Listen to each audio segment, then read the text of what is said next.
a la comisión. Tiene la palabra don Alfonso Aguiló Pastrana. Pues muchas gracias por haber sido convocado a esta subcomisión y enhorabuena por el ánimo de acuerdo que la sustenta y por la receptividad y la cordialidad con que observo que se viene desarrollando en todos estos días previos.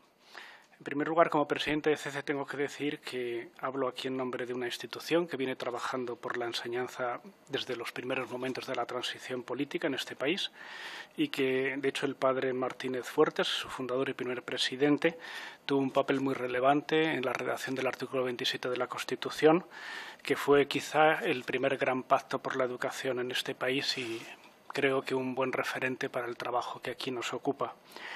CC es una entidad que engloba entidades educativas de todo tipo en todo el territorio del Estado, escuelas grandes y pequeñas, urbanas y rurales, confesionales y laicas, cooperativas, escuelas infantiles, escuelas de formación profesional, de educación especial, en todo el territorio de muy diversos niveles educativos y situaciones socioeconómicas.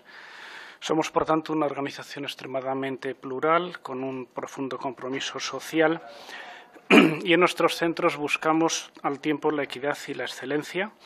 Queremos ser voz de un espectro grande de personas e instituciones muy implicadas en la educación y siempre insistimos en que no somos una institución que defienda los intereses de unas empresas educativas, sino que apuntamos mucho más alto. Buscamos lo mejor para la educación, porque en educación estamos convencidos que tiene que primar el interés general sobre el particular, puesto que hablamos de algo tan serio como educar a 8 millones de alumnos y alumnas que hay en las aulas de las escuelas de este país.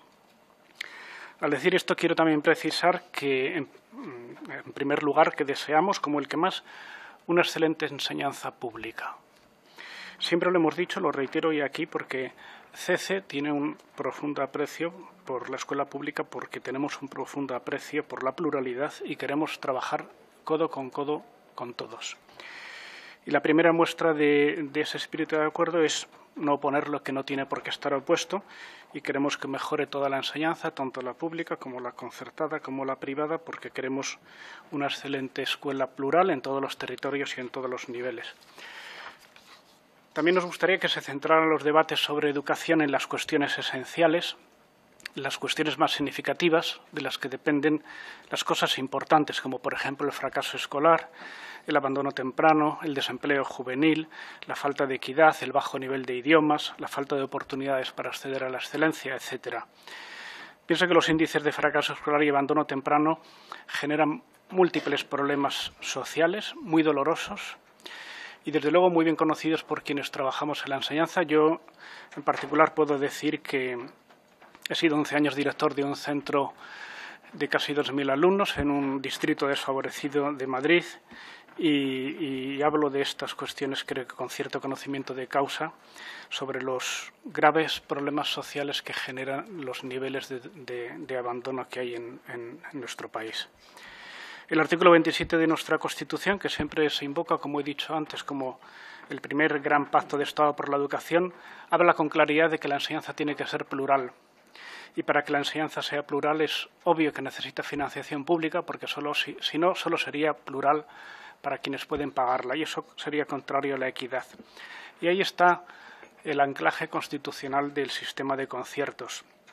Y el hecho de que en estos 30 años, desde que en 1985 el presidente González diera lugar a la Ley Orgánica de Educación, a la LODE, ha habido de modo sostenido unos 2 millones de alumnos escolarizados en la red concertada, en un ámbito de libre concurrencia, y pese a estar dotados de una financiación mucho menor, las familias están satisfechas con esa demanda, con esa oferta, como demuestra la demanda que hay. Tengo que añadir, como es natural, que la financiación, si fuera más próxima a los costes reales de la enseñanza, evitaría que esos centros concertados tengan, en muchos casos, que casi mendigar ayudas voluntarias a los padres. Pero antes quisiera ampliar el foco de lo que entendemos por pacto y lo que debe significar ese espíritu de acuerdo tan importante. Yo entiendo que pacto no es simplemente el álgebra de votos en el Congreso de los Diputados a la hora de votar una ley orgánica. Pienso que el espíritu de acuerdo del que hablamos tiene que estar en todos los niveles, empezando, en primer lugar, por el clima de acuerdo entre la familia y la escuela, que puede mejorar mucho para trabajar en más sintonía.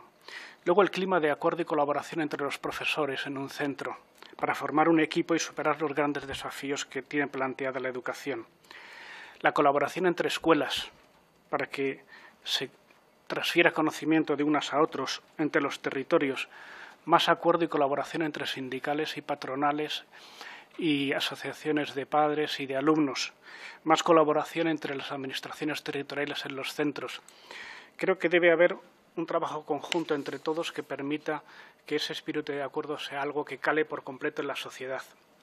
Todos debemos poder mirar cara a cara a la gente y decirles que ponemos la educación en primer lugar, que llegamos a acuerdos porque queremos servir a los intereses de nuestra sociedad y que tenemos un papel importante para que las nuevas generaciones estén a la altura de los retos que hay en el horizonte. Queremos aportar nuestro apoyo a construir un gran pacto de Estado social y político por la educación y creo que necesitamos a todos y que creo que no tiene sentido discutir en quién es subsidiario de quién, sino que debemos centrar nuestro esfuerzo en estimular el trabajo de todos sin imponer modos que uniformizan y empobrecen el sistema educativo. Y esa cultura del acuerdo es imprescindible para que, en vez de culpabilizarse unos a otros, nos centremos todos en resolver los problemas que hay, centrarnos en la buena gestión de los recursos educativos disponibles. Y lo digo pensando tanto en el profesor en el aula como en los equipos directivos, como en las administraciones educativas. Trabajar mejor, trabajar en equipo, buscar sinergias, no refugiarse en el victimismo para no mejorar. Pienso que poner la enseñanza pública a la concertada es un atavismo que solo se mantiene en muy pocos países occidentales. En estos últimos años yo he tenido personalmente la oportunidad de viajar a más de 25 países. He podido conocer bastante de cerca muy diversos sistemas educativos y tengo que decir que en pocos sitios hay un sesgo político e ideológico en la educación como el que parece haber ahora en España. Y habiendo tantos problemas tan graves en la enseñanza, ¿por qué los debates se centran tantas veces en cuestiones colaterales y no son los verdaderos problemas reales que tiene la educación en este país? Y añadiría que en muchos países, en la mayoría de los países más avanzados de Occidente, la sociedad civil gestiona con toda normalidad gran parte del espacio público, mucho más que en España, donde a algunos les parece que solo el Estado puede gestionar honestamente lo público. Yo diría que, igual que la iniciativa privada gestiona el espacio político o el espacio sindical, por ejemplo, porque hay que recordar que los partidos políticos, gracias a Dios, no son públicos y los sindicatos tampoco son públicos, ¿no? Hace mucho que dejó de haber un partido único y un sindicato vertical. Los partidos son organizaciones privadas al servicio del espacio público. Y es así en el espacio político, en el sindical, en el de los medios de comunicación o en el de la cooperación internacional y, como es natural, también lo debe ser en la educación. De hecho, creo que, salvo Corea del Norte y algún otro país, en muy pocos países se les ocurre decir que debe haber una escuela única. Urge atraer talento a la educación, no hostigarlo, trabajar sin frentismos, sin querer excluir a nadie, sin legislar contra nadie. Nadie sobra en educación. Y nos preocupa, como decía, que surjan propuestas estatalizadoras que pretenden ahogar la enseñanza concertada para establecer poco a poco una escuela única, como si la escuela única fuera el paraíso de la igualdad de oportunidades. Porque la enseñanza concertada no existe para llegar a donde no llega la pública o porque sea más barata, sino para que todos puedan elegir escuela financiada dentro de una oferta plural. Y esto es una necesidad si se quiere que haya al tiempo equidad y pluralidad. En una sociedad democrática no cabe el sindicato único, ni el partido único, ni la prensa única, ni tampoco la escuela única. Y hay que evitar ese frentismo entre pública y concertada, porque son retóricas que contaminan el debate. Apostamos por una educación de calidad, plural, accesible a todos y apostamos por la equidad, por la igualdad de oportunidades y por una buena educación sin apellidos, sea pública, privada o concertada. Y pienso, como ha dicho otras personas que me han precedido aquí en el uso de la palabra, que el mayor enemigo del pacto es el poco amor a la pluralidad, el deseo de legislar contra otros en vez de construir espacios de diversidad y de encuentro. El gran enemigo del acuerdo es la voluntad de combatir al otro, hacer ostentación de las diferencias, impedir que haya espacio para soluciones diferentes a las que uno más le gustan. Eso sería como legislar dificultando la diversidad de partidos o sindicatos o favoreciendo a los que más a uno le gustan. Los partidos y los sindicatos reciben por ley dinero público según el número de representantes que otorgan su confianza a los ciudadanos. Y en educación debe suceder algo parecido. Los centros deben recibir financiación en función de cuántas familias les otorgan su confianza eligiendo ese centro. Los marcos normativos generales no deben ser ideológicos, sino abiertos a todos. La Ley Orgánica de Partidos de 2002 o la Ley Orgánica de Libertad Sindical del 1985 así lo disponen. Y obviamente debe suceder lo mismo con las leyes de educación. La ley obliga a financiar a los partidos y sindicatos sin condicionar a su ideología o a que gusten más o menos a quien gobierna. Lo mismo debe suceder con la enseñanza para que sea realmente plural. Y la consecuencia inmediata de todo lo que acabo de decir es la necesidad de atender la demanda social para efectuar la planificación educativa de cada curso escolar. En cuanto al porcentaje de PIB dedicado a la enseñanza, deseamos, como es natural, que se incremente la financiación y pedimos que haya una reversión de los recortes habidos tanto en la enseñanza pública como la concertada en cuanto esto resulte posible. Somos partidarios de evaluar el trabajo de los profesores y de los centros. Eso no significa hacer ranking o clasificaciones de centros, ni considerar que todo se mide simplemente como resultados. Sin confundir calidad con resultados, porque sabemos que hay centros de gran calidad en distritos desfavorecidos que logran quizá peores resultados, pero logran socializar y sacar adelante a personas en situaciones de vulnerabilidad. Estamos a favor de la evaluación porque debe haber una rendición de cuentas del dinero público invertido y, sobre todo, de la responsabilidad que supone asumir la educación de personas. La evaluación sabemos que es fundamental para lograr avances significativos, pero debe ser una evaluación bien hecha, que ayude a cerrar las brechas sociales. Excelencia y equidad deben exigirse mutuamente, puesto que la equidad, precisamente, es hacer posible el acceso a la excelencia, a cada uno hacer posible rendir su propio talento. Y queremos evaluaciones que no estigmaticen a nadie, que no conduzcan a clasificaciones indiscriminadas, que sirvan para detectar quién necesita ayuda y para dársela. Estamos también a favor del MIR educativo, una propuesta en la que, por fortuna, bastantes partidos coinciden y que debe hacerse así con objeto de revalorizar la función docente. Deben mejorarse los procesos de selección, de formación y de evaluación de los profesores, de modo que se logre evitar elevar el prestigio social del profesor, fundamental para hacer bien su trabajo. Vemos urgente también incrementar la financiación pública del tramo de 0 a 3 años, de modo que se facilite e impulse la maternidad, la natalidad, la conciliación, la formación temprana, todo ello dentro de un marco de pluralidad de oferta, pública por un lado y sostenida por fondos públicos, a la familia o a la escuela, por otro, y en proporciones similares a las que hay en el tramo de 3 a 6 años. Se ha hablado mucho desde diferentes partidos de que la financiación pública debería cubrir la enseñanza de 0 a 18 años. Por nuestra parte, nos parece un avance muy propio de los tiempos en que vivimos. Hoy no es razonable pensar que los 16 años sean de modo habitual una edad apropiada para empezar a trabajar. Por eso es razonable que también la etapa de 16 a 18 años, sin ser propiamente obligatoria, sí esté financiada de modo generalizado. Defendemos que haya oferta de religión en la escuela, como sucede en casi todo el mundo occidental. Pensamos que pueden encontrarse soluciones al debate sobre si es o no evaluable, buscando nuevos espacios de acuerdo, por ejemplo, que fuera evaluable como cualquier otra asignatura, pero no computable a efectos de becas o de promoción de curso. Somos favorables a la asignatura de religión, no en primer lugar porque haya unos acuerdos Iglesia-Estado que respetar, sino sobre todo porque es una enorme demanda social, en torno al 63% considerado en su conjunto, y son porcentajes que están en esos niveles desde hace décadas, cosa que no se puede obviar si se quiere contar con la voluntad popular. Queremos también que se impulse la formación profesional, flexibilizando los accesos e itinerarios, estimulando su crecimiento, su calidad, su conexión con la empresa y con las necesidades reales del mercado de trabajo. Queremos una FP dual a medida que nuestro tejido empresarial lo pueda asumir, sabiendo adaptarse a cómo es nuestro país y nuestra cultura. Queremos también la participación educativa en los centros. Hay una excelente experiencia del trabajo de los consejos escolares, tanto en los centros públicos como concertados. Creemos en la autonomía de los centros, que unida a la rendición de cuentas permite que se diseñen con flexibilidad y con responsabilidad las estrategias necesarias para superar los desafíos a los que se enfrentan.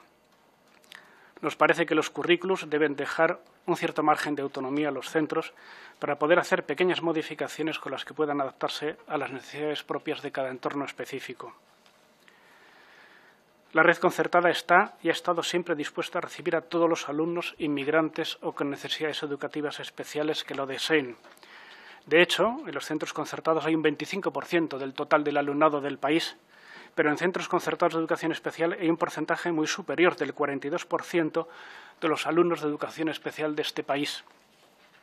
La red concertada se ha manifestado dispuesta a estar aún más presente en el medio rural, en la educación especial, en las zonas donde haya más inmigrantes. Y tengo que decir que si hay unos puntos porcentuales menos de presencia de inmigrantes en la escuela concertada que en la escuela pública, es sobre todo porque en muchos lugares esas personas solo en la red pública tienen comedor gratuito, transporte gratuito, material gratuito o más desdobles y refuerzos. Si la red concertada contara con esas ayudas, bastantes más de esos alumnos optarían por un centro concertado que desde luego les acogería de muy buen grado. Nos parece que la apuesta por los idiomas debe ser mucho más decidida, considerando el retraso histórico de nuestro país en su aprendizaje.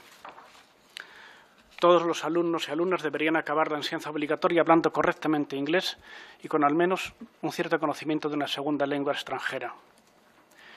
También pensamos que debería establecerse un plan de igualdad en todos los centros educativos, con el que impulsar decididamente la lucha contra las desigualdades en todos los ámbitos.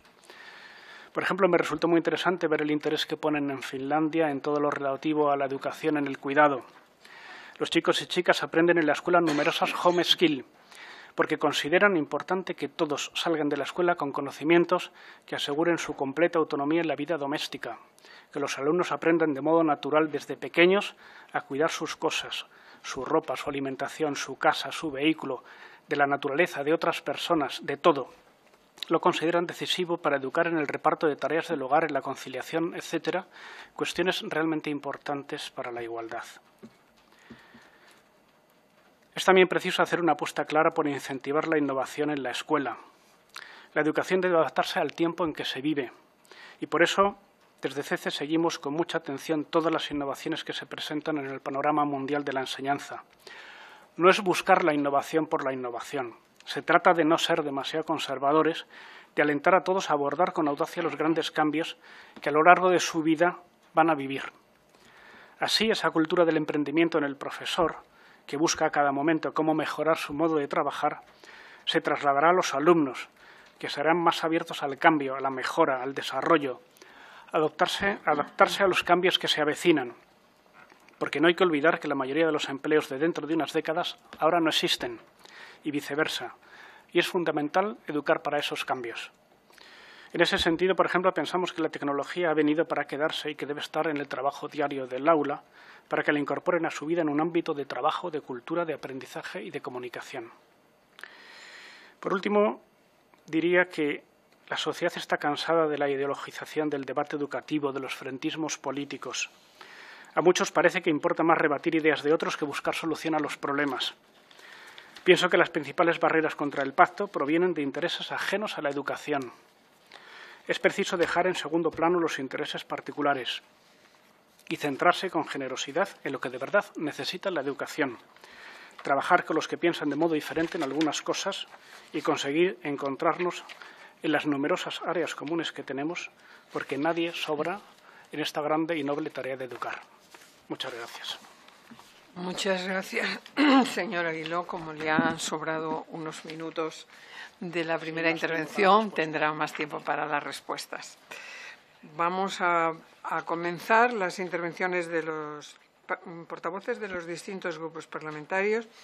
Por el Grupo Parlamentario de Esquerra Republicana tiene la palabra el señor Olori. Muchas gracias, presidenta. He de confesar un cierto cansancio y que puede que mi intervención no esté a la altura del interés que ha tenido su intervención. Y me sabría mal que lo tuviese en cuenta, ¿eh? Por tanto, valga este elemento. Hay un elemento transversal en lo que usted ha dicho que estoy de acuerdo, que es que un pacto significa escuchar opciones muy diferentes con la voluntad de llegar a una cierta síntesis en el que nadie pierda. Y este es un elemento que tenemos que tener presente. No es habitual los pactos, digamos, no en la educación, en muchos otros ámbitos. Por tanto, tampoco nos hemos de fustigar porque en este país ha habido una cultura del ganador. No nos engañemos. Y el ganador se lo quedaba todo. Se lo quedaba todo. Y uno confiaba en que ganasen los suyos para tenerlo todo. Y la realidad es mucho más plural y hemos llegado, pienso yo, a una cierta insatisfacción, que este no es un buen camino.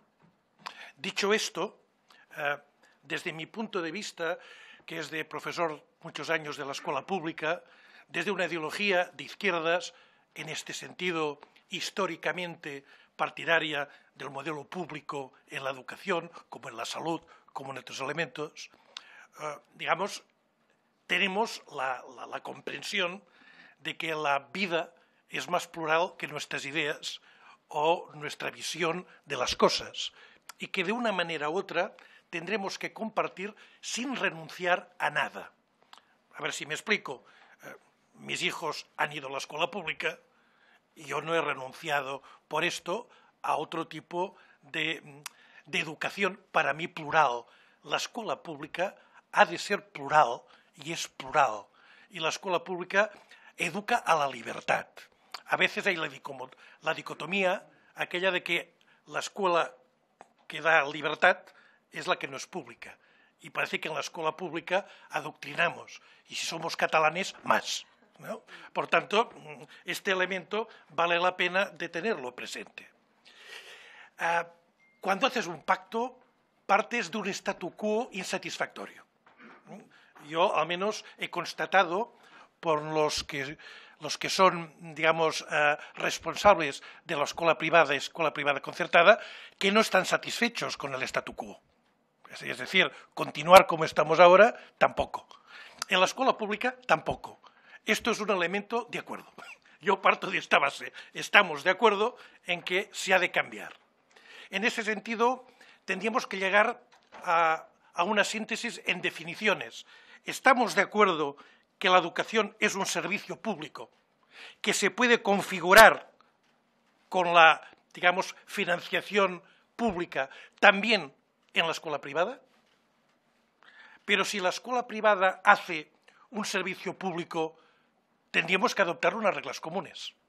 Y las reglas comunes no significa falta de autonomía, porque yo quiero autonomía también en las escuelas públicas. ¿Me explico? Pero sí que tendríamos que tener unas reglas comunes. Y usted me dirá, bien, reglas comunes en los objetivos, pero también reglas comunes en la financiación. Bueno, llegamos a un acuerdo, digamos, de qué es, y aquí lo hemos dicho de opciones diferentes, cuál es el coste de una plaza en los diferentes ámbitos. Yo pienso que esto es un elemento a tener en cuenta. ¿Por qué no se ha hecho hasta ahora? Porque el coste es más alto. El coste es más alto realmente en la escuela concertada del que recibe, pero también es más alto, o sería más alto en la escuela pública si tuviésemos los medios diferentes. Y a veces nos pasa, y con esto acabo, que cuando discutimos de educación discutimos mucho, pero cuando se ha de aprobar es el Ministerio de Hacienda. ¿Me explico? Es el Ministerio de Hacienda.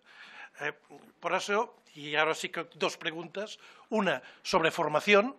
Ha de haber una formación común entre los profesores de pública y privada y, por tanto, un tipo de homologación, un tipo de examen común, un tipo de formación común. Segundo, ¿qué opina sobre los conciertos y su mejora? Y con esto acabo. Muchas gracias, señor Olóriz. Por el Grupo Parlamentario de Ciudadanos tiene la palabra la señora Martín. Muchas gracias, señora presidenta. Muchas gracias a Alfonso por la exposición que nos ha hecho. Coincido con mi antecesor en que realmente estamos ya esta mañana, puede ser que estemos todos muy cansados. Es como la última clase, efectivamente, lo cual no quita ni desmerece a su intervención.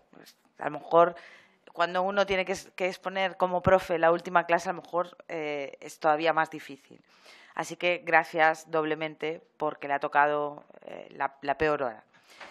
Bien, dicho esto, yo quería hacerle varias preguntas que también se han apuntado previamente. Una tiene que ver con el tema de la financiación de la escuela concertada y de la renovación de los conciertos.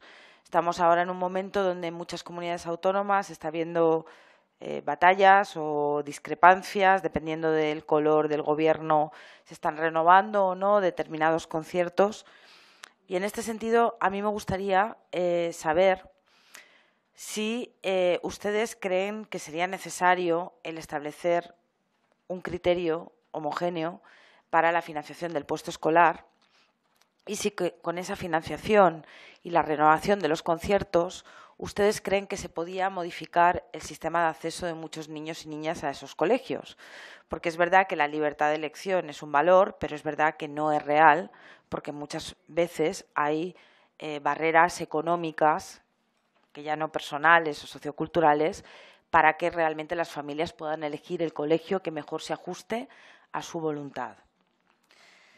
Bien, por otra parte, también en la línea de lo que se le ha apuntado previamente, nosotros como formación política apostamos por el cambio en la cuestión docente es fundamental y apostamos por un cambio no solamente en el modelo de acceso a la profesión docente, sino también en el de formación y luego en el de selección del profesorado. Nuestra propuesta, la propuesta del MIR educativo, que tiene que ver con la formación y no tiene que ver para nada con el acceso a la función pública, ni siquiera con el acceso al mercado laboral. Insisto en repetirlo, porque hay fuerzas políticas que se empeñan en mezclar el acceso a al mercado laboral con el acceso a la formación, y el MIR educativo, por lo menos lo que esta formación política entiende por el MIR educativo, tendría que ver con el sistema para dar el título de maestro, de profesor, previo a la incorporación al mercado laboral. Nosotros ahí plantearíamos la necesidad de establecer un sistema semejante al que existe en la profesión médica, con un cambio en el acceso a la universidad, con sistemas de selección de los chicos y chicas que van a acceder a magisterio con pruebas diferentes a únicamente los niveles cognitivos que dan las PAUs y las notas de selectividad, con un sistema de formación en las universidades y luego con un sistema de prácticas, pero de prácticas universitarias o de prácticas formativas que no tuvieran que ver con una sustitución de lo que son ahora los interinos, no tiene nada que ver. ¿A usted le parecería correcto o aconsejable este sistema de acreditación semejante al que hay en la universidad, previo para poder contratar a profesores en la escuela privada y en la pública y en la concertada? Bien, también me gustaría saber su opinión, porque ustedes tienen centros privados y centros concertados y la situación de ambos centros son distintos. Se habla mucho de la autonomía de los centros y en este sentido es verdad que no es lo mismo el control que tienen los sistemas concertados o los centros concertados que los centros públicos, a los que se les ponen unas condiciones, por ejemplo, de espacio, pero hay otra serie de cuestiones que la alta inspección o la inspección no entra a valorar. ¿Cree usted que sería conveniente que los legisladores en este caso, estableciéramos un sistema más garantista para los centros privados en algunas cuestiones que ahora mismo quedan reguladas? Y ya la presidenta me ha puesto la luz roja, voy a ir finalizando. En este sentido, también quería preguntarle por el tema de la equidad educativa entre comunidades autónomas. Ustedes tienen centros en toda España, los indicadores de PISA, que son uno de los múltiples indicadores que podemos manejar, nos dicen que hay diferencias de hasta un curso escolar dependiendo del lugar donde hayas nacido. ¿Cómo cree usted que podríamos trabajar o intervenir para eliminar o para hacer que aquellas comunidades que quedan más por debajo, por cuestiones múltiples que tienen que a veces que ver con niveles socioculturales, etcétera, etcétera, pudieran alcanzar los niveles educativos de las comunidades que están en mejor disposición? Muchas gracias. Gracias, señora Martín. Por el Grupo Parlamentario Confederal de Unidos Podemos, en Común Podem y en Marea, el señor Mena tiene la palabra. Gracias, presidenta, y gracias al señor Aguiló por su comparecencia esta mañana en la comisión. Yo quería abordar tres bloques fundamentales, intentaré ser conciso y concreto. El primero es el bloque de la financiación. Usted, una parte importante de su exposición era relativa a esto. Las escuelas privadas y concertadas, no, las escuelas privadas concertadas tienen una doble vía de financiación, ¿no?, que es el concierto educativo y después la aportación usted decía voluntaria, por parte de las familias. Yo ya he hablado en varias ocasiones en esta comisión sobre una encuesta que hizo, si no recuerdo mal, en el año 2012 la OCU, la Organización de Consumidores y Usuarios, donde de alguna manera decía que el 92% de las familias cuyos hijos e hijas estaban matriculados en escuelas concertadas no eran conscientes de que esa era una cuota voluntaria. Por tanto, yo lo que le quería preguntar es si usted, como pues representante de estas escuelas, tiene esa concepción y de qué manera pues podríamos concienciar a las familias que tienen a sus hijos o hijas escolarizadas de que la cuota es una cuota voluntaria y que, por lo tanto, esa cuota no puede ser una barrera de que se utilice como selección del alumnado por parte de determinadas escuelas. El segundo elemento, también importante y que ha salido en esta comisión en diferentes ocasiones y también en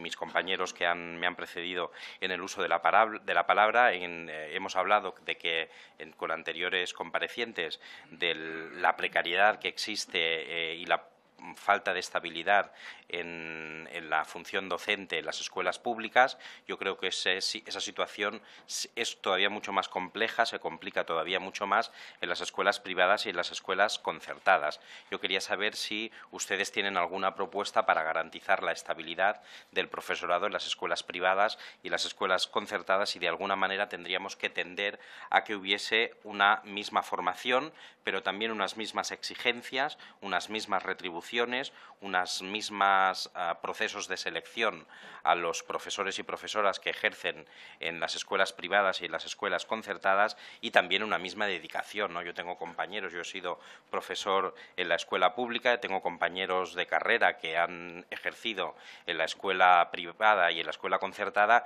y tienen unas funciones que no son las funciones que tienen el resto de profesores en las escuelas públicas, ¿no? Por ejemplo, algún compañero me ha comentado que una parte de la función que tenían en la escuela privada y concertada era la de prácticamente monitor extraescolar y de comedores escolares, ¿no? Si usted entiende que esas funciones debemos de alguna manera regularlas, y no solamente por las condiciones laborales del profesorado, sino porque se está invadiendo la posibilidad de que otra persona tenga un puesto de trabajo si es el profesor o la profesora de la escuela quien ejerce las funciones pedagógicas que se deben desarrollar en el marco de un comedor escolar, por ejemplo, con un ejemplo muy concreto. Y el tercer bloque, que usted también ha hecho especial mención y que lo hemos oído en esta comisión, es el famoso artículo 27 de la Constitución. Ustedes aquí leen que este es el artículo que permite una triple red educativa en el Estado español: la pública, la privada y la escuela concertada. Yo entiendo que la pluralidad ya se da dentro de la escuela pública. La escuela pública, usted sabe que no es una escuela homogénea, es una escuela heterogénea. Al final lo que garantiza este artículo es el proyecto curricular, el proyecto de centro, el proyecto educativo y pedagógico que tiene cada centro, y los datos que usted aportaba no son los datos que oficialmente barajamos en el marco de la Unión Europea, por lo menos, ¿no? Según datos de la agencia Eurostat, que es la agencia de datos, la base de datos de la Unión Europea, en mayo del 2016, estamos a la espera de que salgan las cifras relativas al año 2017, España estaba 22 puntos por encima de la media en cuanto a las escuelas no públicas en el sistema educativo. En primaria es el 32% las escuelas que no son públicas, las privadas o las privadas concertadas, mientras que la media de la Unión Europea está en torno al 10%, ¿no? Por lo tanto, estamos 22 puntos por encima de la media.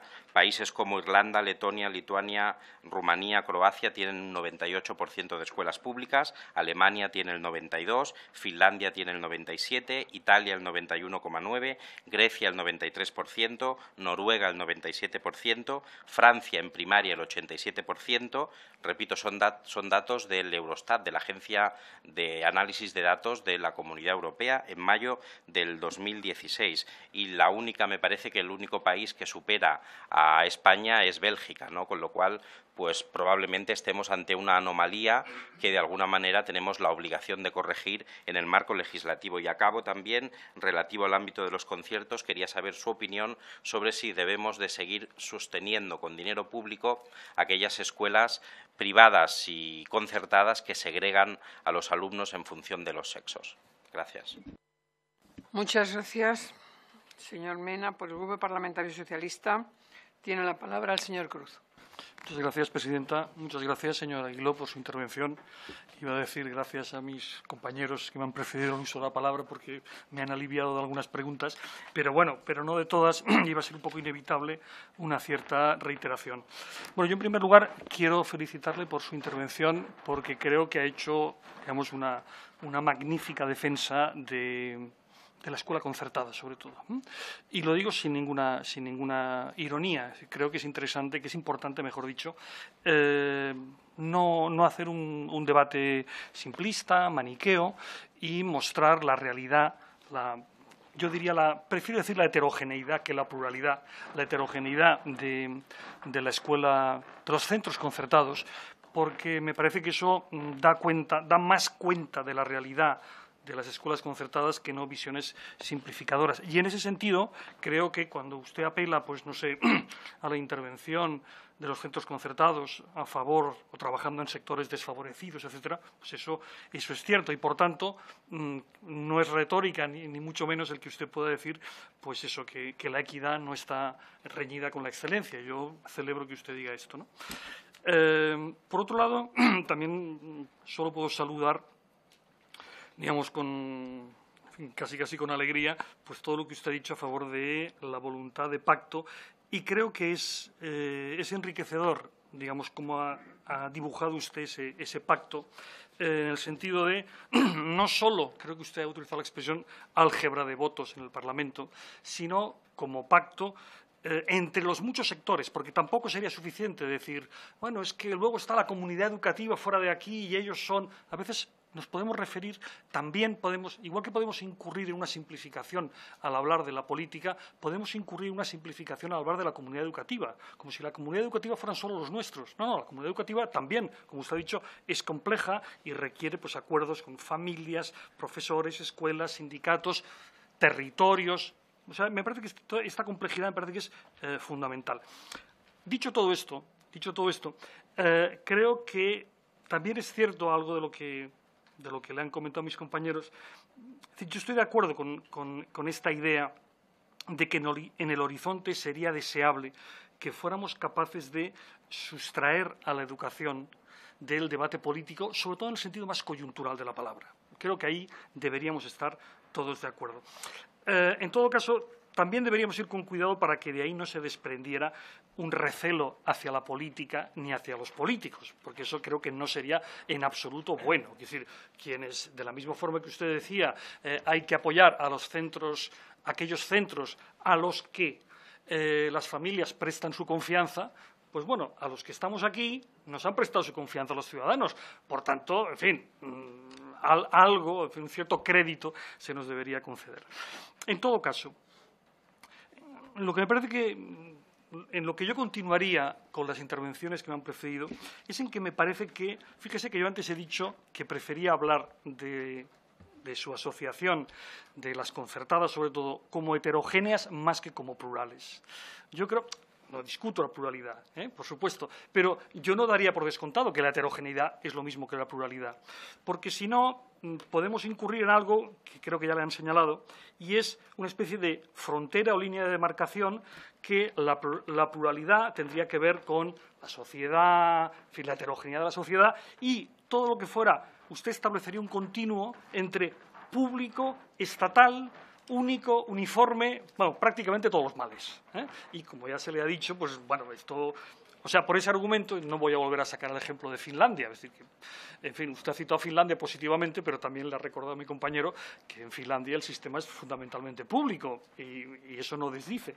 Pero yo le pondría otro ejemplo, es que por el argumento de que lo público es malo, malísimo, mejor dicho, por ese argumento la Universidad Española hasta hace 4 días sería coreana, porque toda ella era pública. Bueno, pero había libertad de cátedra y, por tanto, había pluralidad. Así que yo creo que ahí plantearlo así, a lo mejor no es bueno ni para quien defienda la concertada ni para quien defienda lo público. Yo creo que el problema es que hay un momento en el que hay que tomar decisiones. Hay que tomar decisiones. Y entonces, bueno, ¿con qué criterios tomamos decisiones? A mí me da la sensación de que su intervención era una intervención que, de alguna manera, quería salvar la imagen y el buen nombre y la necesidad de que eso siga existiendo. El problema es, cuando hay que tomar decisiones, ¿con qué criterios se toman? Por ejemplo, ¿a usted qué le parecería, o a usted qué le parece, mejor dicho, que haya comunidades autónomas en las que se cede suelo público para escuelas concertadas en vez de para construir escuelas públicas? Si en un momento determinado el Estado, en fin, consigue tener más recaudación y tiene más recursos, bueno, tendrá que tomar decisiones respecto a si crear nuevos centros públicos donde haya una demanda, donde pueda haber una demanda. ¿Con qué criterios se toman estas decisiones? Insisto, lo que usted dice me parece perfectamente correcto para describir lo que hay, pero ¿y para decidir lo que se ha de hacer? Y déjeme que le diga también una última cosa, o dos últimas cosas muy rápidamente, antes de que la presidenta me llame al orden. Tan plural se puede ser siendo confesional como siendo laico. Es decir, el laico lo único que dice es que el espacio de lo religioso ha de estar diferenciado. No está diciendo que se deba prohibir, ni que se deba anatemizar, ni nada de nada. Es decir, una persona puede ser absolutamente confesional, católica, etcétera, etcétera, y ser partidaria de la laicidad, sin la más mínima contradicción. Y por último, bueno, esa encuesta que usted maneja sobre la demanda de religión, a lo mejor habría que matizarse y decir, bueno, la oferta de religión es oferta de religión, digamos, doctrinal, catequética o del hecho religioso en la escuela. Porque probablemente en la presencia del hecho religioso muchos estaríamos de acuerdo. Lo que no estoy tan seguro es que hubiera una mayoría abrumadora en demandar catequesis en la escuela. Gracias. Señor Cruz, muchas gracias. Por el Grupo Parlamentario Popular tiene la palabra la señora Moneo. Gracias, presidenta. Señor Aguiló, quiero darle la bienvenida a esta comisión en nombre del Grupo Parlamentario Popular. Agradecerle su intervención, su clarificadora intervención. Y me va a permitir que inicie mi intervención con una serie de reflexiones que vienen a completar o a intentar completar algunas de la exposición que ha hecho usted y con la que compartimos totalmente. Efectivamente, estamos en un momento muy importante. El contexto global en el que vivimos nos obliga a los miembros de esta comisión y obliga al conjunto de la sociedad a acertar ahora a la hora de identificar los desafíos a los que tiene que enfrentarse el conjunto de la sociedad en diferentes ámbitos y, por supuesto, en el ámbito educativo, en el sistema educativo. Porque la educación, usted también ha hecho referencia a ello, es extraordinariamente relevante. Es importante que acertemos en esta comisión en el diagnóstico, en esos desafíos de futuro. Y es importante también que lo construyamos sobre los consensos alcanzados, sobre los derechos y las libertades que hemos conquistado y también sobre las medidas acertadas para seguir avanzando en lo que hemos acertado y desterrar aquello en lo que evidentemente todos, absolutamente todos, nos hemos equivocado. Mire, en fin, el Grupo Parlamentario Popular no creo que le pueda a usted sorprender ni a nadie el resto de esta Cámara. Cuando hablamos del artículo 27, nosotros estamos firmemente comprometidos en la redacción de este artículo. Pero es que yo creo que la historia de la democracia también está comprometida en la redacción de ese artículo, porque la redacción del artículo 27 es la historia de la generosidad, de la altura de miras, del acuerdo de los constituyentes. Y a lo largo de estos 40 años hemos vivido en pacífica convivencia en relación al desarrollo de ese artículo, porque garantiza un derecho fundamental. Lo decía ayer y quiero reiterarlo hoy. El constituyente incluyó ese artículo 27 en el título primero de los derechos fundamentales y libertades. Un derecho fundamental que es ni más ni menos la libertad de enseñanza. Nosotros creemos plenamente en la libertad. Creemos en la libertad de enseñanza, creemos en el derecho que tienen los padres a elegir el centro donde educar a sus hijos, porque es un desarrollo de ese artículo 27, que reconoce, por cierto, la LODE en su artículo 4. Creemos que los padres tienen el derecho a educar a sus hijos conforme a sus propias convicciones morales y religiosas, porque eso también lo reconoce la Constitución española. Creemos también que la libertad de creación de centros garantiza esa libertad de enseñanza. Por cierto, estamos en el pleno siglo XXI discutiendo sobre la libertad de creación de centros y quizá si echásemos una mirada breve sobre la historia del constitucionalismo español, veríamos que ya las propias constituciones del año 1869 y del 1876 reconocían a los particulares la posibilidad de creación de centros educativos.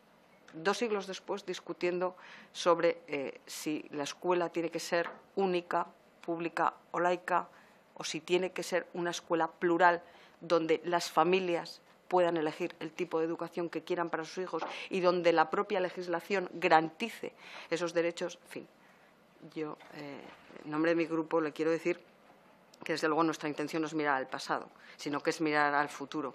Pero también es intención, desde luego, aprender de algunas cuestiones que han supuesto piedras en el camino a la hora de alcanzar consensos. Por lo tanto, no perdamos de vista los consensos alcanzados. Por supuesto, nosotros no creemos en el enfrentamiento entre la escuela pública y la escuela concertada. Tampoco creemos que los adjetivos en relación a lo bueno, lo malo, lo regular, la excelencia, la equidad, la falta de equidad, en fin, correspondan a una escuela u otra. Creemos que el conjunto del sistema educativo español ha alcanzado cotas importantes de equidad y que tenemos que estar muy vigilantes para que el factor socioeconómico no determine los resultados de los alumnos, porque eso significaría que estamos descendiendo en equidad y creo que nuestro país no se le puede permitir. Pero, como le decía, tenemos que mirar al futuro. En fin, más del 70% de las profesiones del futuro en estos momentos están vinculadas a las ciencias, la tecnología, la ingeniería, las matemáticas. De eso también tenemos que hablar en educación. Y creo que en este caso me gustaría saber, en relación a los centros que usted conoce, los centros educativos que usted representa, me gustaría que nos expusiese el impulso, porque me consta que existe en relación a estas cuestiones. Los idiomas, por supuesto, absolutamente importantes. Necesitamos un sistema educativo que garantice que al menos los alumnos finalicen la enseñanza obligatoria siendo bilingües en un idioma extranjero. En este caso, nuestra apuesta es el inglés. Me gustaría también que hablase en relación a esta cuestión sobre sus centros. Y también me gustaría que nos hablase de las evaluaciones a las que se han sometido algunos de los centros a los que representa, porque hay resultados verdaderamente importantes que creo que debe compartir con esta comisión. Es decir, las evaluaciones, como usted bien decía, son importantes para corregir lo que no funciona, para ayudar a impulsar al que lo necesita y para promocionar lo verdaderamente importante y lo que es necesario para el sistema. También del perfil de sus alumnos, porque no es igual un centro educativo que se encuentra en una ciudad grande, una gran urbe como Madrid, que en una ciudad pequeña, en un barrio de renta media alta, que un barrio más deprimido. Y, por último, me gustaría que nos diese su opinión en relación a cómo el carácter propio del centro y la autonomía del centro es compatible con ese principio de libertad de enseñanza. Muchísimas gracias, presidenta. Gracias, señora Moneo. Ahora, de nuevo, tiene la palabra el señor Aguiló Pastrana para contestar a las cuestiones. Pues como antes ahorró usted casi 7 minutos, pues 17 minutos, 18 minutos. Pues nada, bueno, lo primero que tengo que decir es que me alegra mucho ver el espíritu constructivo que hay en las preguntas que he recibido y que, si esto es así, yo soy optimista con el pacto, creo que somos pocos, pero en fin, yo soy de ellos, Y que además me parece que las preguntas precisan bastantes de las cosas que yo quiero decir y no creo que tardáramos en ponernos de acuerdo. O sea, que la escuela pública debe ser plural y es plural, estoy totalmente de acuerdo. Creo que conozco bien la escuela pública, creo que tenemos una buena escuela pública y que lo natural es que, puesto que hay libertad de cátedra, es que sea plural. Lo que no es plural es querer nacionalizar la escuela, que es lo que algunos dicen. O sea, el decir que la escuela privada concertada tiene que ir, digamos que elegantemente desapareciendo, eso es volver a los sistemas de monopolio, creo que felizmente superados. O sea, la escuela pública es plural, pero no es plural querer que todo sea público. De hecho, yo he visitado casi todos los países del antiguo entorno soviético, ¿no? O sea, Bulgaria, Rumanía, Hungría, Chequia, Eslovaquia, Polonia, Croacia, todos. en todos, en cuanto tuvieron un poco de libertad, lo primero que hicieron fue ser que no todo sea público, porque es el primer paso hacia la pluralidad y hacia la democracia. Con lo cual, a favor de la escuela pública plural, a favor de que haya un sistema plural, y claro, dicen, me decía usted, es que en tal país hay un 10%, tal un 12%, un 14%, aquí hay que ajustarse a eso. Yo creo que esto es un poco como decir, aquí los partidos de izquierda tienen un tanto por ciento, hay que ajustarse a lo que tenga Europa, o los sindicatos de izquierda a derecha. Es que yo creo que eso no lo tiene que decidir nadie más que los ciudadanos. O sea, el tamaño de un partido o de un sindicato no lo decide un gobierno, lo deciden los ciudadanos cuando votan. Y el tamaño de la escuela concertada, o la privada o la pública, lo deciden los ciudadanos cuando llevan a su hijo cada mes de septiembre a su colegio. Y esto me parece que yo creo que nadie lo debiera negar en democracia, porque creo que nadie de los aquí presentes quiere cogerle a alguien, a una madre o un padre, retorcerle el brazo y hacerle llevar el hijo a la escuela que no quiere. Y eso yo creo que está por encima de la política y de la ideología. Yo creo que el tamaño de las redes la tienen que decir los ciudadanos. Y el asunto de distinguir entre servicio, o sea, a mí me gusta más hablar de servicio de interés público, porque servicio público en España significa una cuestión prácticamente en régimen de concesión, y me parece que es equívoco, pero coloquialmente, de acuerdo. El coste del puesto escolar. Yo he pasado 10 mañanas completas en el Ministerio de Educación, Alcalá 34, en la comisión en el año 2011, en tiempos de Gabilondo, con el coste del puesto escolar, y se acabó la legislatura y no dio tiempo a terminar. Y tampoco he visto mucho interés en que se publiquen las conclusiones, y me parece que es evidente. El coste del puesto público es mucho más alto, entre otras, por muchas razones, entre otras cosas porque dan menos horas de clase, como os he dicho, y por lo tanto hay más desdobles, hay más presencia en el mundo rural, y entonces no es nada fácil establecer cuánto cuesta el puesto escolar, pero desde luego nosotros estamos súper a favor de que se investigue, se tomen las precisiones necesarias para tener, digamos, en consideración la diversidad, y nosotros estamos totalmente a favor. En cuanto a la formación de profesores en la pública y privada, que lo han preguntado varios de ustedes, nosotros estamos a favor del MIR educativo y nos parece que el sistema que se aplica en medicina ha sido muy bueno para el sistema de salud español, que es de los mejores de Europa o del mundo. Nos parece que estaría bien que hubiera algo que sirviera para acreditar a los docentes y que fueran realmente personas los mejores. Los mejores. Desde luego en Finlandia, para entrar, ya que volvemos a Finlandia, aunque hay muchos otros países que se podrían traer a colación, hay una exigencia enorme para entrar en las escuelas de magisterio, no solamente por lo que es las notas, las calificaciones, sino también por las cualidades de comunicación y de capacidad de dar clase. A mí, si eso se puede ir incorporando, yo estoy a favor. El que haya unas prácticas como pasa en el MIR sanitario y que eso habilite a las personas para tener una cualificación docente mejor, también estoy a favor. Luego los médicos esos tienen que buscar trabajo, o sea, esa acreditación no es una oposición. Que se mejoren los sistemas de hacer las oposiciones y se tengan más en cuenta las cualidades docentes, pues yo también estoy de acuerdo. En cuanto a los conciertos y su mejora, pues bueno, yo creo que los conciertos lo que tienen es que son muy austeros, por fuerza, ¿no? Como han recibido tan poco dinero históricamente en España, porque uno divide el presupuesto de la concertada por el número de alumnos y depende de las comunidades autónomas, entre 2.500 y 3.000 euros, y el coste total medio es el doble.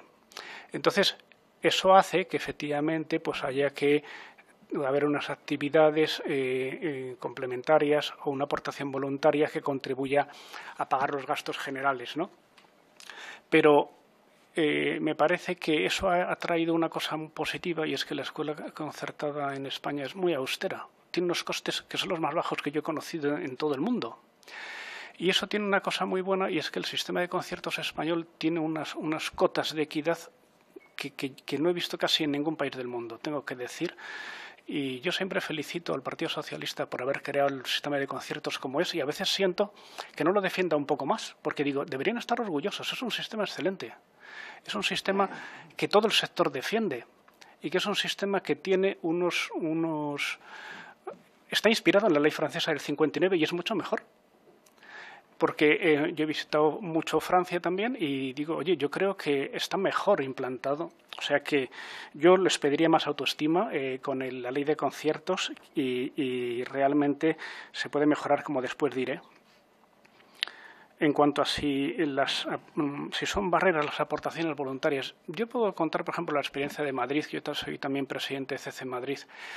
Y en estos 2 últimos años, sobre todo desde la última legislatura, pues ha habido digamos que un plan muy intenso de control de la voluntariedad y la transparencia de las aportaciones voluntarias y de las actividades complementarias a los centros concertados.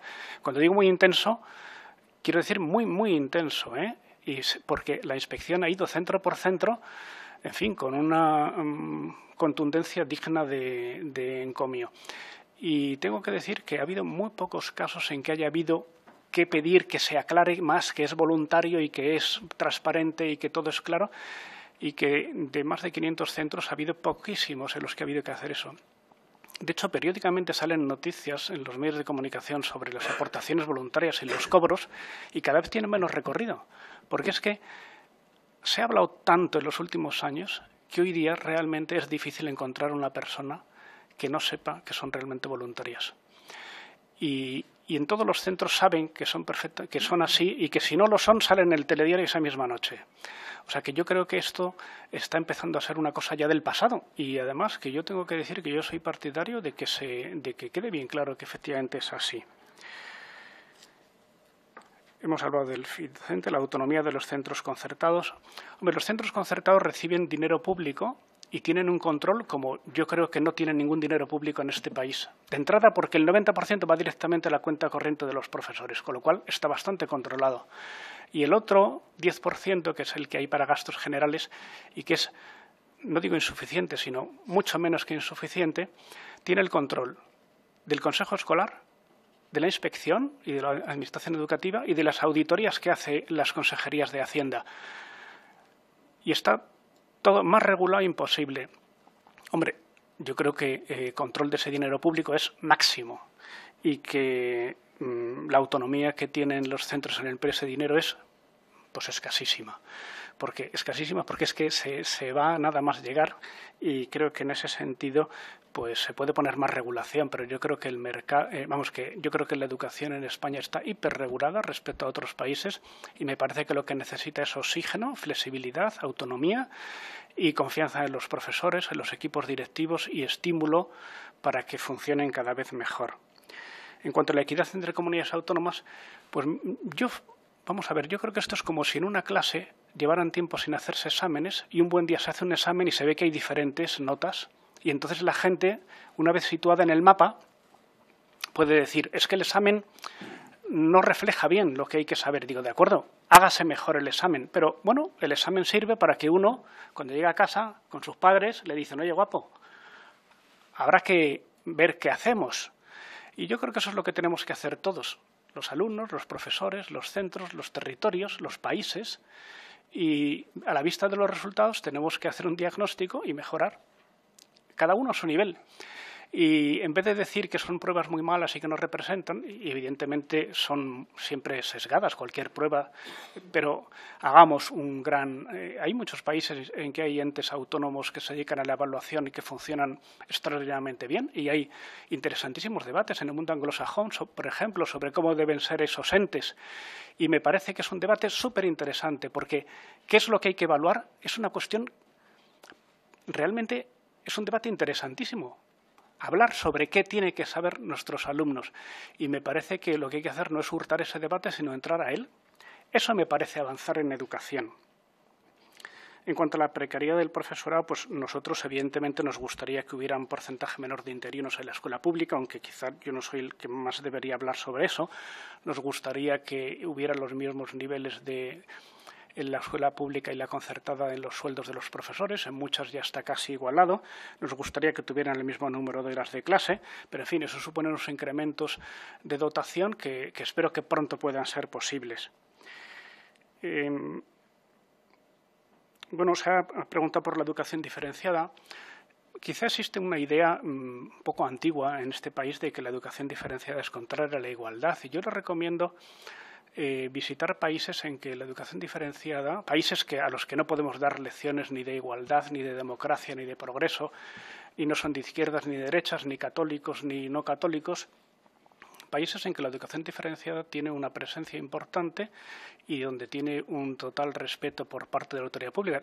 Se me ocurre un ejemplo, Islandia, país que ha quedado muchísimos años en el número 1 en los rankings del Foro Económico Mundial de Igualdad y por la brecha de género, la brecha salarial, por todos los indicadores. En Islandia ahora, por ejemplo, hay un incremento enorme de la educación diferenciada. Y, por ejemplo, puedes invitar ustedes a esta comisión a Margaret Pla, que ha sido Premio Nacional de Igualdad en y que promueve una red de colegios de educación diferenciada en Islandia y ahora en todos los países escandinavos. Por poner un ejemplo, Luego, el tema de Efectivamente, yo estoy de acuerdo con Manuel que ser político es una profesión muy honrada y que cuando yo digo intereses políticos me refiero a intereses partidistas, no políticos, porque la política es un gran servicio al país. Yo lo tengo súper claro, igual que lo es la enseñanza, igual que es siempre servir en el espacio público.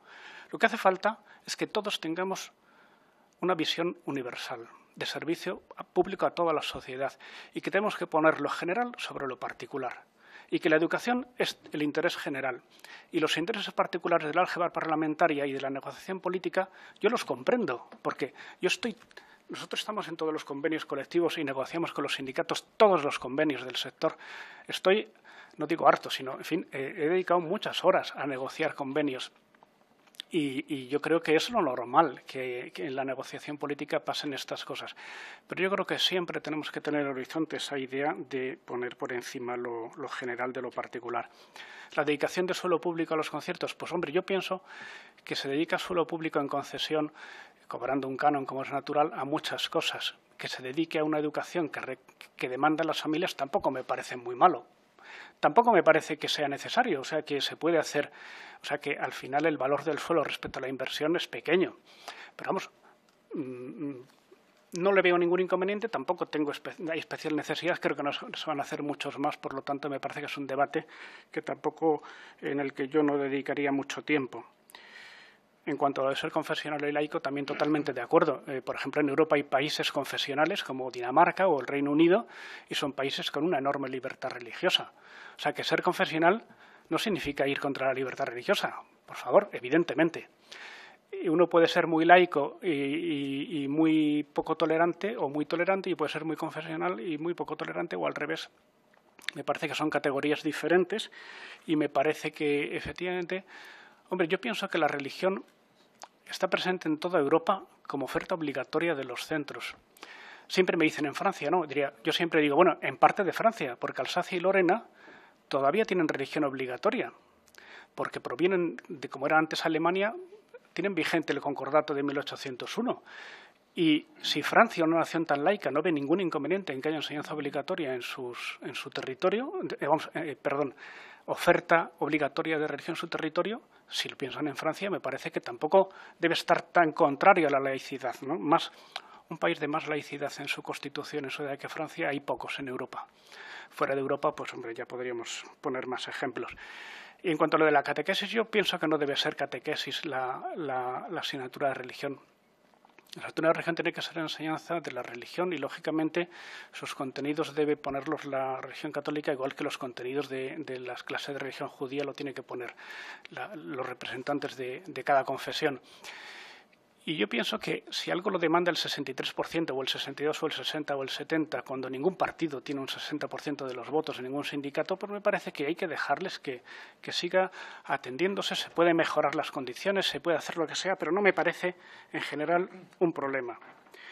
En cuanto a los idiomas, pues es que yo siento mucho que no me hayan enseñado más idiomas en la escuela y quisiera ahorrar a la siguiente generación esta desgracia, ¿no? Porque mi generación se ha pasado la vida en una academia intentando aprender inglés y a mí me gustaría que lo aprendan en el colegio. Y yo creo que esto, las experiencias que está viendo en todos los territorios son bastante buenas y yo diría, ayúdese a que sean mejor.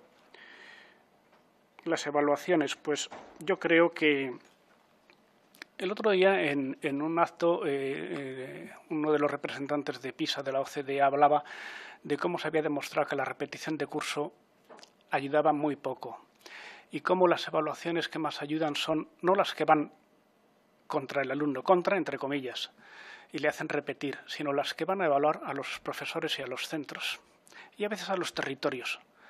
Porque experiencia tenemos de que un territorio saque mala nota o que no haya mejora respecto al anterior le ayuda a ponerse las pilas. Y a los centros también, y a los profesores también. Entonces, lo que pasa es que los que hemos sido profesores sabemos que la evaluación en el aula se puede emplear para ayudar al que va mal o se puede emplear para ayudar al que va bien y agrandar la brecha. Entonces yo creo que lo que hace falta es que igual que el profesor honesto sabe utilizar la evaluación para cerrar la brecha social, el político y la administración educativa honesta sabe usar la evaluación para cerrar la brecha social. Y eso es lo que yo le pido, ese esfuerzo. No es sencillo, igual que no es sencillo en el aula emplear bien la evaluación, pero para eso estamos. Y yo creo que ese debate es muy interesante y que es entrar en lo profundo de las cosas, no quedarse un poco en los estereotipos de que la evaluación es mala o es buena. Me parece que es... El carácter propio de los centros, yo creo que es bueno que los centros tengan un carácter propio, igual que cualquier producto lleva un etiquetado y pone qué hay dentro. La gente tiene que saber cuando elige una escuela qué es lo que elige, sea pública o privada o concertada. Me parece que estas son las exigencias de transparencia normales que exigen los tiempos en que vivimos. Entonces yo creo que pedir a los centros que definan bien cuál es su carácter propio, su proyecto y lo hagan público me parece una exigencia pues, muy propia de los tiempos en que vivimos. ¿Me dejo algún tema o no? Sobre público interés. No sé si me deja algún tema que me lo digan, pero que espero haber podido responder a todos dentro de tiempo, que es lo que seguro que agradecen, como los alumnos en la última clase de la mañana o de la tarde agradecen que el profesor, si no ha sido puntual al empezar, por lo menos que lo sea al acabar. Muchas gracias. Muchísimas gracias, señora Aguiló Pastrana, por su también respuesta a las cuestiones planteadas. Si en algún momento durante todo este tiempo de las comparecencias creen ustedes que nos deben de aportar algún dato o alguna cuestión que nos sirva para poder facilitar luego nuestros debates y nuestros trabajos una vez terminadas las comparecencias, les agradeceríamos mucho la remisión a la presidencia de la comisión. Muchísimas gracias y de nuevo. Y ahora, por favor, los portavoces y no se vayan un minuto solamente para hablar de nuestra reunión del jueves. Nos vamos nosotros entonces. Sí, sí. Un minuto. Por favor, no te preocupes.